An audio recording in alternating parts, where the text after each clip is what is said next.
দেশের রাজনীতির আলোচিত মুখ বিএনপির স্থায়ী কমিটির সদস্য প্রধানমন্ত্রীর উপদেষ্টা মির্জা আব্বাস উদ্দিন আহমেদ গত 12 মার্চ ত্রয়োদশ জাতীয় সংসদ নির্বাচনের নির্বাচিত সদস্যদের নিয়ে প্রথম অধিবেশন বসলেও ঠিক তার আগের দিন রাতে গুরুতর অসুস্থ হয়ে পড়েন ঢাকা 8-এর আলোচিত এই সাংসদ। রাত পোহালে যার সংসদের অধিবেশনে যোগ দেওয়ার কথা, তার পরিবর্তে তার স্থান হয় রাজধানীর এভার কেয়ার হাসপাতালে। মূলত গত 11 মার্চ ইফতারের সময় হঠাৎ জ্ঞান হারিয়ে ফেলেন বর্ষিয়ান এই বিএনপি নেতা।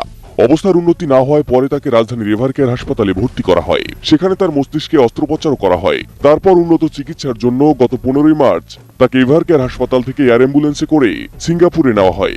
তবে মির্জা আব্বাসকে সিঙ্গাপুরে নেওয়ার প্রায় 4 সপ্তাহ কেটে গেছে। এই সময় তার শারীরিক অবস্থার বিষয়ে তেমন কোনো স্পষ্ট তথ্য পাওয়া যাচ্ছিল না। পরিবার কিংবা বিএনপির পক্ষ থেকে তার শারীরিক অবস্থা সম্পর্কে জানতে না পেরে উদ্বেগ উৎকণ্ঠা বাড়ছিল নেতাকর্মীদের মাঝে। সামাজিক মাধ্যমে ছড়ানো হচ্ছিল নানা গুজব। তবে সব উদ্বেগ উৎকণ্ঠার গুজব উড়িয়ে দিয়ে এবার মুখ খুলেছে তার পরিবার। 3 এপ্রিল তার পরিবারের বরাত দিয়ে বিএনপির মিডিয়া সেল জানিয়েছে, বর্তমানে সিঙ্গাপুর জেনারেল হাসপাতালে চিকিৎসাধীন রয়েছেন মির্জা আব্বাস। তার শারীরিক অবস্থার উন্নতি হচ্ছে। সিসিইউ থেকে তাকে কেবিনে নেওয়া হয়েছে। চিকিৎসকদের পরামর্শে অল্প অল্প কথাও বলছেন তিনি। বর্তমানে মির্জা আব্বাস সিঙ্গাপুরের যে হাসপাতালে চিকিৎসাধীন রয়েছেন, সেই একই হাসপাতালে চিকিৎসাধীন অবস্থায় মারা যান ইনকিলাব মঞ্চের প্রতিষ্ঠাতা শরীফ ওসমান বিন হাদি, যিনি গত জাতীয় নির্বাচনে মির্জা আব্বাসের একজন শক্ত প্রতিপক্ষ ছিলেন।